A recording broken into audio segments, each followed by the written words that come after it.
Hey everybody in YouTube land, I'm Alex from the Men Are Speaking. There you go. Got that out of the way. Like, comment, and subscribe if you like this content. Appreciate it. Really helps with the algorithm. Algorithms rule us all. I have a quick point to make. Very quick. And I don't mean to do this, and I don't mean to be nasty or anything, right? I give criticism to things that I care about. And I want the West to do really well. I want all the ethnicities of the West to do well. I want everyone to do well. I want everyone to do their best.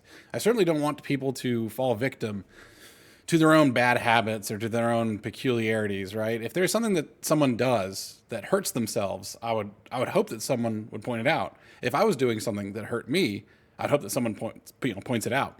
And I'm going to repeat the mistake of Vivek Ramaswamy. See my previous video for information on that, where he tried to help people and people got really mad at him. It is what it is. I don't blame anybody, really. I just think we could learn a little bit more. I want to give a little bit of criticism to England in particular. All right, this is not going to be the last time I do it. For some reason, I have a fascination with England, probably because of England's relationship with the empire in Southeast Asia, where my family, families from the Singapore, Jakarta, the whole Strait of Malacca area is all us. So let's take a look at this. Sorry about that. Move that over. There you go. Just put that there. Oh yeah, you get to watch me fiddle around with this. Sorry about it. Okay, yeah, this little comic right here. And I'm going to make my head a little bit bigger. I'll mess with it later. All right, so this webcomic right here. Obviously the point here is that the suffering of this little girl, who's probably being taken by some grooming gangs, for Lord knows what. I saw one little girl was put into kebab meat, allegedly. But the biggest complaint that this British fellow here, this posh-looking British fellow, is cease your racism and try not to scream too loud. You'll disturb the neighbors. Yes, essentially tone policing victims. And this is the criticism that I have of the English. And it's not just left-wing English. It's not just right-wing English. It's part of English culture in general. Is that rules seem to matter more than life itself. Propriety and knowing one's place and following rules seems to be more important than life itself. Since the first lady put a white feather in the pocket of a young man in World War I to shame him for not going into that hellscape to die for what seemed to be no reason, shame and insults, guilt are used against people in England to keep them in their place. And is more important than life itself. So life becomes secondary to the English way or the manner in which English people should be. Even if you just make a little bit of extra money, I've heard, right? I've heard this from Miles Rutledge having a conversation with Carl Benjamin on the Lotus Eaters, that even if you make a little bit more money than you should, that's something to be ashamed of, right?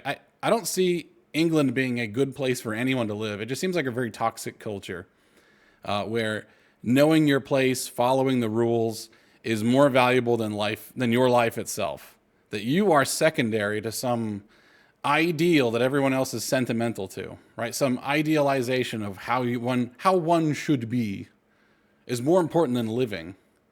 It just seems like a really awful way to live. It probably looks good. It probably looks good than trying to keep up appearances. But I wouldn't want to live there. I'd rather be an American where I am screaming loud and I'm angry and I'm flying off the handle and I'm being rude and don't know my place and I'm not getting in the queue.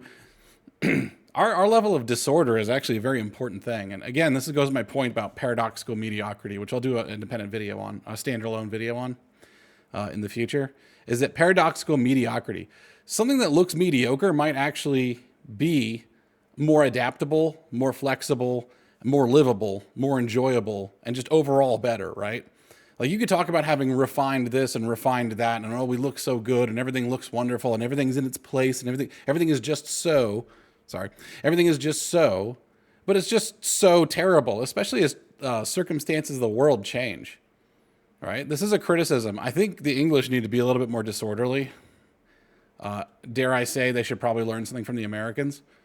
Don't be in the queue. No more queuing, that sort of stuff. They should be more disorderly. They should be more hooligan-y.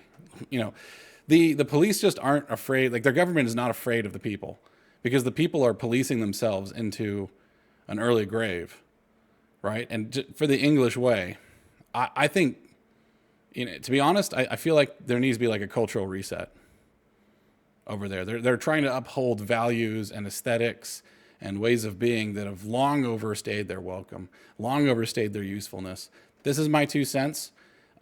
Whenever you're a patron of a tradition, a patron of a culture, you have to decide what stays and what goes. So what are they going to leave behind and what are they going to carry forward into the new world?